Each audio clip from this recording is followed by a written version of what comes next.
7:39. Let's now have Pia Bonalos. Pia is in Antipolo and will show us their famous products, the suman and kasui. Hi, Pia.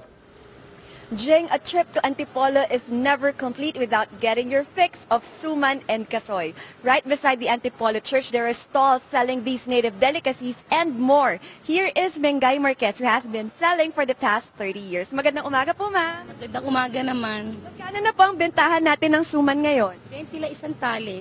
Isang tali, pakita nga po kung gaano isang tali. Ganyan. So, 20 lang po yan, mga madami-dami. Tapos dito po meron tayong mga kalamay. Ano po?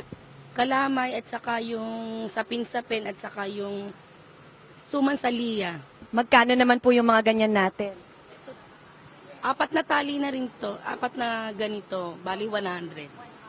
Ito, 3, 100. 3 for 100. At syempre po, hindi kompleto kapag wala tayong napakasarap na kasoy. Meron na tayong iba-ibang variants. May plain, inihaw, tsaka adobong kasoy. All you can. Paulit para po malaman nila. Free taste, eat all you can. Free taste, eat all you can. Pwede, ayan, nabigyan na tuloy ako. Mainit-init pa po yung kasoy. Tigma magkano, meron tayong tig to 20. Pasabi po ng mga presyo natin. 20, may 50, may 100, malaking baso. Ayan, so pumunta na po kayo here in Antipolo where you could eat all that you want to of kasoy.